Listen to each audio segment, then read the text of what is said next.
For better experience, please rotate your mobile at 90 degrees. రద్దు చేశాం. వచ్చిన మొదటి సంతకం 16,347 ఉద్యోగాలు డిఎస్సి ద్వారా ఇస్తా ఉన్నాం. మెగా డిఎస్సి పెడతా ఉన్నాం. ఈ ఫస్ట్ వీక్లో మెగా డిఎస్సి నోటిఫికేషన్ ఇష్యూ చేస్తారు. ఏబిసిడి కేటగరైజేషన్ కూడా హామీ ఇచ్చాం, ఎన్నికల్లో చెప్పాం. అది కూడా రిపోర్ట్ వచ్చింది, కేంద్రానికి పంపించాం, ఎస్సీ ఫైనాన్స్ కమిషన్ పంపించాం. ఆ రిపోర్ట్ వస్తుంది, అది కూడా యాక్ట్ చేసి ముందుకు వెళ్తాం. ఇక్కడ మీరు చేయాల్సిన పని ఈ ఉద్యోగాలన్నీ కూడా ఇచ్చిన తర్వాత డిఎస్సి మెగా డిఎస్సి పర్ఫెక్ట్గా కండక్ట్ చేయాలి. ఇక్కడ zero tolerance. I'm telling all of you. April నుంచి స్టార్ట్ చేసి జూన్ స్కూల్స్ ఓపెన్ చేసే రోజుకి రీఓపెన్ చేసే రోజున వీళ్ళందరూ పొజిషన్ కావాలి, ట్రైనింగ్ అయిపోవాలి, పొజిషన్ కావాల్సిన అవసరం ఉంది. నమస్తే డిఎస్సి అభ్యర్థులారా, డిఎస్సి ప్రిపరేషన్ 2025కు స్వాగతం. అయితే ఈరోజు చర్చించకపోయే విషయాలు ఏంటంటే, ఈరోజు కలెక్టర్ల సమావేశంలో ముఖ్యమంత్రి నారా చంద్రబాబు నాయుడు గారు డిఎస్సి గురించి చేసినటువంటి వ్యాఖ్యలు, దాని వెనుక ఉన్న అంతరార్థాలు, ఇంకా డిఎస్సిపై ఉన్న చిక్కుముళ్ళు గురించి ఈరోజు పూర్తిగా విశ్లేషణ చేసుకుందాం. అయితే అంతకంటే ముందు మన ఛానల్కి కొత్తగా వచ్చి ఉంటే కనుక ఖచ్చితంగా సబ్స్క్రైబ్ చేసుకోండి. ఎందుకంటే మన ఛానల్ ద్వారా డిఎస్సి ఎస్జిటికి సంబంధించిన అన్ని మెథడ్స్ మరియు కంటెంట్కు సంబంధించి షార్ట్ రివిజన్ నోట్స్ను అందిస్తున్నాం. ఇప్పటికే సైకాలజీ, విద్యా దృక్పథాలు మరియు బోధనా పద్ధతులకు సంబంధించిన షార్ట్ రివిజన్ నోట్స్ను అందించాము. రేపటి నుంచి సోషల్ కంటెంట్ షార్ట్ నోట్స్ కూడా అందుబాటులో ఉంటుంది. వాటన్నిటి వివరాలు ఎప్పటికప్పుడు మీకు తెలియాలి అంటే ఖచ్చితంగా సబ్స్క్రైబ్ చేసుకుని కంటిన్యూ చేయండి. ఇక లేట్ చేయకుండా వీడియోలోకి వెళ్ళిపోదాం.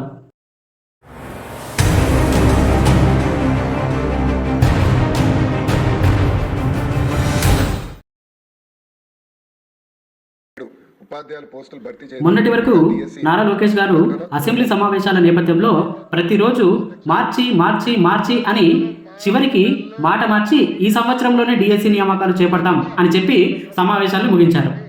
ఇప్పుడు చంద్రబాబు నాయుడు గారు ఏప్రిల్ మొదటి వారంలోనే అంటూ మొదలుపెట్టారు. ఇది ఎంతవరకు సాగుతుందో చూద్దాం. అయితే మొదట మనం చంద్రబాబు నాయుడు గారు మాట్లాడిన విషయం గురించి తెలుసుకుందాం. అంతకంటే ముందుగా ఆయన ఈ న్యూస్ని ఏ సందర్భంలో మాట్లాడాడో దీని గురించి కూడా అవగాహన చేసుకోవాల్సిన అవసరం ఉంది. అలా అయితేనే మనం ఆ విషయాన్ని ఎంత సీరియస్గా తీసుకోవాలి, నిజంగా ఆ వ్యాఖ్యలకు అసలైన అర్థం అదేనా లేదా ఇంకా ఏదైనా అంతరార్థాలు ఉన్నాయా అనే విషయం అర్థమవుతుంది. కాబట్టి ఏ సందర్భంలో ఈ న్యూస్ బయటకు వచ్చింది అంటే, జిల్లా కలెక్టర్ల సమావేశంలో మాట్లాడుతూ చంద్రబాబు నాయుడు గారు ఈ వ్యాఖ్యలు చేశారు. మామూలుగా కలెక్టర్ల సమావేశాలు ఎందుకు జరుగుతాయంటే, ఆయా జిల్లాల్లో ప్రభుత్వం యొక్క సంక్షేమ పథకాలు కానీ ప్రభుత్వ నిర్ణయాలు కానీ అమలు పరచడానికి ప్రభుత్వం కలెక్టర్ల సహాయం తీసుకుంటుంది. అంతేకాకుండా జిల్లాల్లో అనేక శాఖల్లో జరిగిన అభివృద్ధిని కానీ లోటుపాట్లను కానీ కలెక్టర్లు ఈ సమావేశాల్లో నివేదించి ప్రతిపాదనలు సమర్పించి నిర్ణయాలు తీసుకోవడానికి అవకాశం ఉంటుంది. అయితే ఈ సమావేశంలో అసలైన ఎజెండాలు వేరు. దీన్ని మనం ఈనాడు పత్రిక చూసుకుంటే కనుక, జిల్లా కలెక్టర్ల సదస్సు మంగళ బుధవారాల్లో సచివాలయంలో నిర్వహించనున్నారు. మంగళవారం ఉదయం 10 గంటలకు సదస్సు ప్రారంభమవుతుంది. ఈసారి కలెక్టర్ల సదస్సు గతంలో కంటే భిన్నంగా జరగనుంది. ఇది వరకు ప్రతి ప్రభుత్వ శాఖకు సంబంధించిన సాధించిన పురోగతి, భవిష్యత్తు లక్ష్యాలపై కార్యదర్శులు ప్రజెంటేషన్లు ఇచ్చేవారు. వాటిపై తమ జిల్లాల్లో పరిస్థితుల ఆధారంగా కలెక్టర్లు స్పందించేవారు. ఈసారి తమ జిల్లాల్లో ఆయా శాఖల్లో సాధించిన పురోగతి, లక్ష్యాలపై కలెక్టర్లే ప్రజెంటేషన్ ఇవ్వనున్నారు. ఇది ఈనాడు పత్రికలో ప్రచురించారు. అయితే ప్రజాశక్తి పేపర్లో ఇంకా డీటెయిల్గా ఇచ్చారు. దాని గురించి కూడా ఒకసారి చూస్తే, సీజనల్ సమస్యలు, ప్రజలు ఎదుర్కొంటున్న ఇబ్బందుల గురించి ప్రజెంటేషన్ ఆయా శాఖ సెక్రటరీలు ఇవ్వనున్నారు. 2025-26 జిల్లాల్లో చేపట్టనున్న యాక్షన్ ప్లాన్, ఇంకా 15% గ్రోత్ రేట్ గురించి వివరించనున్నారు. రెండో రోజు సమావేశంలో లా అండ్ ఆర్డర్ గురించి డీజీపీ వివరిస్తారు. ముఖ్యమంత్రి ముగింపు సందేశం ఉండనుంది. సో ఇక్కడ నేను చెప్పదలుచుకున్న విషయం ఏంటంటే, ఇది విద్యాశాఖ అధికారులు ఏర్పాటు చేసుకున్నటువంటి మీటింగ్ కాదు, కలెక్టర్లు సెక్రటరీల సమావేశం. ఇందులో ముఖ్యమంత్రి గారు మాట్లాడుతూ అనేక విషయాల గురించి, అంటే కూటమి ప్రభుత్వం అధికారంలోకి వచ్చినప్పటి నుంచి ఏవైతే విప్లవాత్మకమైన మార్పులు తీసుకువచ్చారో, ఇకపై తీసుకువస్తారో వాటన్నిటి గురించి ప్రస్తావిస్తూ మొదటి సంతకమైన డిఎస్సి గురించి కూడా మాట్లాడడం జరిగింది. డిఎస్సి ఏప్రిల్ మొదటి వారంలోనే నిర్వహిస్తాం. అయితే ఈ కార్యాచరణకు అధికారులు అందరూ సిద్ధంగా ఉండాలి. దానికోసం కలెక్టర్లు ఈ విషయాన్ని దృష్టిలో పెట్టుకోవాలి అనే ఉద్దేశంతో మాత్రమే చంద్రబాబు గారు ఈ విషయాన్ని చెప్పారు అని నాకు అనిపిస్తుంది. అయితే ఈ న్యూస్లో అందరికీ తెలిసిన విషయం కేవలం ఫస్ట్ హాఫ్ మాత్రమే, కానీ సెకండ్ హాఫ్ వీడియోని నేను చూపిస్తాను. కొంచెం క్లారిటీగా జాగ్రత్తగా గమనించండి, ఇది చాలా ఇంపార్టెంట్. నోటిఫికేషన్ ఇష్యూ చేస్తారు. ఏబిసిడి కేటగరైజేషన్ కూడా హామీ ఇచ్చాం, ఎన్నికల్లో చెప్పాం. అది కూడా రిపోర్ట్ వచ్చింది, కేంద్రానికి పంపించాం, ఎస్సీ ఫైనాన్స్ కమిషన్ పంపించాం. ఆ రిపోర్ట్ వస్తుంది, అది కూడా యాక్ట్ చేసి ముందుకు వెళ్తాం. ఇక్కడ సో ఇప్పుడు చంద్రబాబు నాయుడు గారు ఏం చెప్పారంటే, కేంద్ర ఎస్సీ కమిషన్కు పంపించాం, అక్కడి నుంచి రిపోర్ట్ రాగానే దానికి అనుగుణంగా డిఎస్సి నోటిఫికేషన్ విడుదల చేస్తాం అనే ఉద్దేశంతో ఆయన చెప్పారు. అయితే కేంద్ర ఎస్సీ కమిషన్ పాత్ర ఏంటి అంటే మనం ఇదివరకే తెలుసుకున్నాం. మన అసెంబ్లీలో చేసిన తీర్మానాన్ని పూర్తిగా విశ్లేషణ చేసి ఎస్సీలకు అన్యాయంగా ఏమైనా నిర్ణయాలు తీసుకుని ఉంటే దానికి సంబంధించిన సూచనలు చేస్తుంది. అది న్యాయపరంగా ఉందా లేదా, ఎస్సీలకు న్యాయం జరుగుతుందా లేదా అనే విషయాన్ని అది గమనిస్తుంది. అది అంగీకారం తెలపడం లేదా రద్దు చేయడం అనేది ఏమీ ఉండదు, ఒక క్లియరెన్స్ ఇస్తుందన్నమాట. దీనికి సమయం అంటూ ఏమీ లేదు, కానీ సాధారణంగా 60 నుంచి 90 రోజులు తీసుకుంటుంది. అయితే ఇప్పుడు అంతకంటే తక్కువ సమయం పట్టవచ్చు. క్లియరెన్స్ వచ్చిన తర్వాత అప్పుడు రాష్ట్ర ప్రభుత్వం ఆర్డినెన్స్ జారీ చేస్తుంది. దానికి అనుగుణంగా ఉద్యోగాల నియామకాల ప్రక్రియకు సంబంధించి నోటిఫికేషన్ జారీ చేయడం జరుగుతుంది. ఈ విషయం ఫస్ట్ పాయింట్ అని గుర్తుపెట్టుకోండి. మనం మ్యాథ్స్లో ఈక్వేషన్స్ 1, 2, 3 ఇలా రాసుకుంటూ ఫైనల్గా ఒక అంశాన్ని మనము రుజువు చేస్తాం కదా, అదేవిధంగానే ఇక్కడ మనము కొన్ని విషయాల్ని ఈక్వేషన్ లాగా గుర్తుపెట్టుకుందాం. చివరికి ఏం రుజువు చేస్తామో మనం ఆలోచించుకుందాం. అయితే చంద్రబాబు నాయుడు గారికి డిఎస్సి విషయంలో అంత చిత్తశుద్ధి ఉన్నట్టుగా నాకైతే అనిపించడం లేదు. ఎందుకంటే మొదటి సంతకం పెట్టినా కూడా అది సాకారం కావడానికి ఉన్న అవకాశాన్ని మనం గత సంవత్సరంలోనే పోగొట్టుకున్నాం. గత డిసెంబర్ లోపల పూర్తి చేయాల్సిన డిఎస్సి ఇప్పుడు ఇంకో సంవత్సరం పాటు లాక్కొస్తున్నాం. కాబట్టి నాకైతే చంద్రబాబు గారు డిఎస్సి విషయంలో ఫోకస్డ్గా ఆ వ్యాఖ్యలు చేశారు అనే అభిప్రాయం నాకు లేదు. ఇక రెండో విషయం ఏంటంటే, న్యాయ వివాదాలు లేకుండా డిఎస్సి నోటిఫికేషన్ ఇస్తాం అని నారా లోకేష్ గారు చాలా సందర్భాల్లో ప్రతిసారి చెప్తూనే వస్తున్నారు. అందుకోసమే మొదటి హామీకి ఇంత సమయం తీసుకున్నారు. నిజానికి ఇది ఒక రకంగా ఆలస్యమైన కూడా అభ్యర్థులకు మంచి విషయమే. ఎందుకంటే న్యాయ వివాదాల్లో చిక్కుకోవడం కంటే వివాదరహితంగా ముందుకు వెళ్ళడానికి సమయం తీసుకున్నా పర్వాలేదు. మొన్నటికి మొన్న డిఎస్సి విషయంలో బిల్ దాఖలైన విషయం మనకు తెలిసిందే. అభ్యర్థులు గమనించాలి, నోటిఫికేషన్ ఇవ్వడం గొప్ప విషయం కాదు. నోటిఫికేషన్ ఇవ్వడానికి ఎటువంటి అడ్డంకులు లేకపోయినా చిన్న చిన్న సమస్యల్ని పక్కన పెట్టి నోటిఫికేషన్ ఇవ్వవచ్చు. కానీ మళ్ళీ ఆ సమస్యలు పెద్దవి కాకుండా నియామకాలు చేపట్టేంత వరకు, ఆ తర్వాత కూడా ఆ సమస్యలు భవిష్యత్తులో కూడా అడ్డు రాకుండా, ఎలాంటి వివాదాలు తలెత్తకుండా నియామకాలు పూర్తి చేయగలిగితే నిజంగా అది గొప్ప విషయమే. ప్రభుత్వం ఆ రకంగా వ్యవహరించి నిర్ణయాలు తీసుకుంటే చాలా బాగుంటుంది. ప్రతి డిఎస్సిలో కూడా మనం ఈ కోర్టులు కేసులు చూసి అలసిపోయాం. అందువల్లనే డిఎస్సి అనేది చాలా సున్నిత విషయంగా తయారైంది. ఇక మూడో విషయం ఏంటంటే టెట్ 2025. దీని గురించి కూడా లక్షలాది వింతులు ప్రభుత్వానికి వెళ్ళాయి అని వార్తలు చూస్తున్నాం. ప్రభుత్వం కూడా చాలా సానుకూలంగా స్పందించింది అనే వార్తలు మనకు వినిపిస్తున్నాయి. ఇంకా విద్యా హక్కు చట్టం ప్రకారం ఖచ్చితంగా టెట్ నిర్వహించాలి అని అభ్యర్థులు అడుగుతున్నారు. కొత్తగా డిఎడ్ పూర్తి చేసిన అభ్యర్థులు కూడా టెట్ కావాలి అని అడుగుతున్నారు. ఈ నేపథ్యంలో అభ్యర్థులు 2 వర్గాలుగా చీలిపోయి డిఎస్సి కావాలని ఒక వర్గం అంటుంటే టెట్ నిర్వహించాలని ఇంకొక వర్గం అంటున్నారు. ప్రభుత్వం డిఎస్సి నిర్వహించడానికి ఆలస్యం అవుతుంది అని చెప్పడానికి బదులు ప్రభుత్వమే అభ్యర్థుల నోటి నుంచి టెట్ కావాలి అని అనిపించేలా పరిస్థితిని తయారు చేసింది. అయితే ఇప్పుడు బాల్ అభ్యర్థుల చేతుల్లో నుంచి గవర్నమెంట్ చేతుల్లోకి వెళ్ళింది.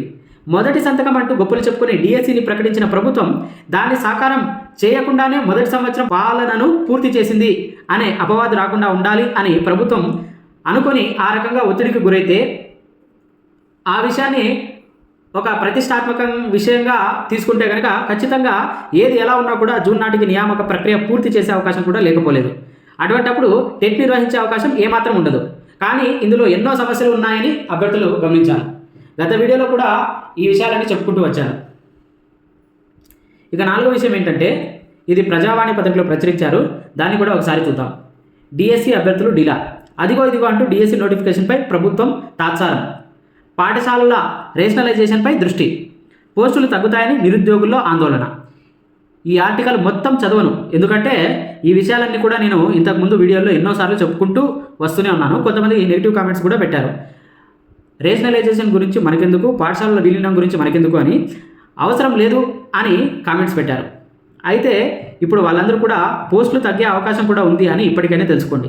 మొదటిసారి లోకేష్ గారు అసెంబ్లీలో ప్రకటించినప్పుడు మొదటి విడతలో 10,000 మోడల్ స్కూల్స్ పరిచయం చేస్తున్నామని చెప్పారు.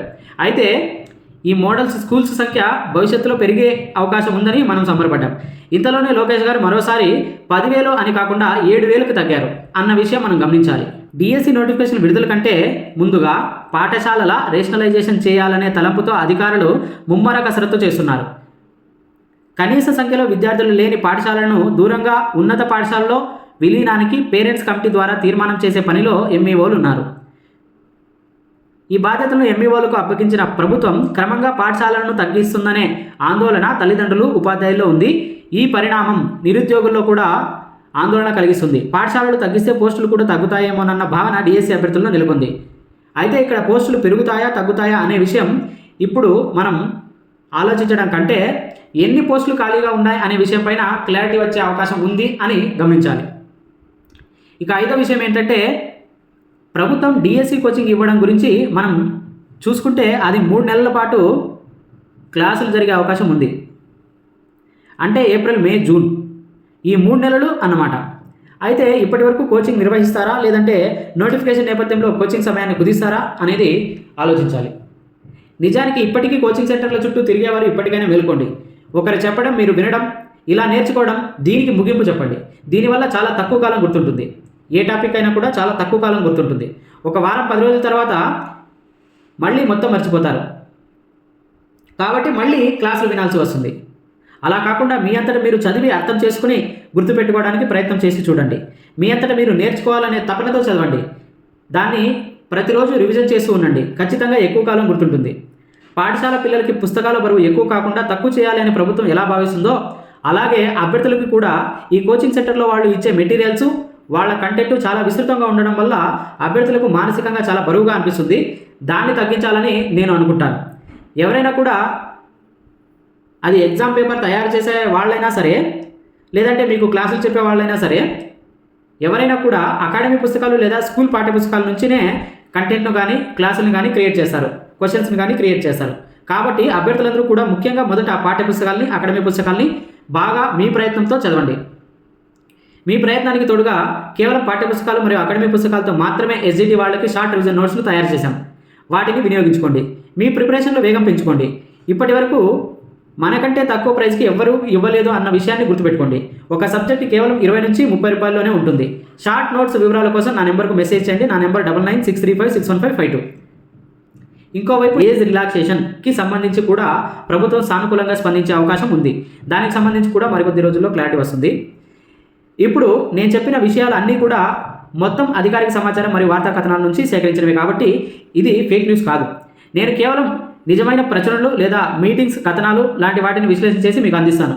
కాబట్టి వీడియోస్ రెగ్యులర్గా ఎప్పుడు ఉండవు. ఎందుకంటే ఎప్పుడు కూడా అలాంటి వార్తలు రావు, అధికారిక సమాచారం ఉండదు. ఇంకొక విషయం ఏంటంటే అభ్యర్థులు ప్రతిసారి ఇలా గందరగోళానికి గురి చేయడం మంచిది కాదు అని నా అభిప్రాయం. అందుకే ఎన్నో ఫేక్ న్యూస్ వస్తుంటాయి. కాబట్టి ప్రతిసారి ఇది ఫేక్ న్యూస్ అని చెప్పడానికి ఇంకొక వీడియో చేయాలి అని నేను అనుకోవడం లేదు. అటువంటి వీడియోస్ నా దగ్గర నుంచి ఎవరు ఆశించవద్దు. ఇక 6వ విషయం ఏంటి అంటే ఇది కూడా గత వీడియోలో చెప్తూ వస్తున్నాను. బదిలీలు, పదోన్నతులు జరగాలి, అసలైన ఖాళీల వివరాలు తెలియాలి. దీనికి కూడా ఇంకా టైం పడుతుంది అని అభ్యర్థులు గమనించాలి. ఒకవేళ ఈ బదిలీలను దృష్టిలో పెట్టుకోకుండా నోటిఫికేషన్ విడుదల చేస్తే 2 అవకాశాలు ఉన్నాయి. ఒకటి మిగులు ఉపాధ్యాయులు. మిగులు ఉపాధ్యాయులు ఉంటే ప్రభుత్వానికి భారం కావచ్చు, కానీ అభ్యర్థులకు సమస్య ఏమీ ఉండదు. ఇక 2వ విషయం ఏంటంటే ఖాళీలు ఏర్పడే అవకాశం ఉంటే, ఒకవేళ ఉంటే కనుక వాటిని ఈ డిఎస్సి ద్వారా పూర్తి చేయలేకపోవచ్చు. ఎందుకంటే అప్పటికే నోటిఫికేషన్ ఇచ్చి ఉంటే కనుక ఆ ఖాళీలను నెక్స్ట్ డిఎస్సి కోసం జాగ్రత్త పరిచినట్టే అని మనం గమనించాలి. కాబట్టి ఈ 6 విషయాలని అభ్యర్థులు బాగా లోతుగా గమనించి మీరే నిర్ణయం తీసుకోవాలని నేను ఆశిస్తున్నాను. ఎందుకంటే ఈ పరిస్థితిలో ఎవరేం చెప్పినా కూడా అదే జరుగుతుందా లేదా అనేది ఎవరు చెప్పలేకపోతున్నారు. ఎందుకంటే రోజుకొక వార్త అభ్యర్థుల చుట్టూ చక్కర్లు కొడుతుంది. చాలామంది మాట్లాడితే నేనేదో రెచ్చగొడుతున్నాను అనేటట్టు అంటున్నారు. కాబట్టి ఏప్రిల్లో నోటిఫికేషన్ వస్తుందా లేక అభ్యర్థుల్ని నోటిఫికేషన్ ఏప్రిల్ ఫుల్ చేస్తుందా అనేది కొన్ని రోజుల్లో తెలుస్తుంది. వేచి చూద్దాం. అదండి ఈరోజు విషయం. అయితే ఈరోజు సోషల్ కంటెంట్ పూర్తయింది.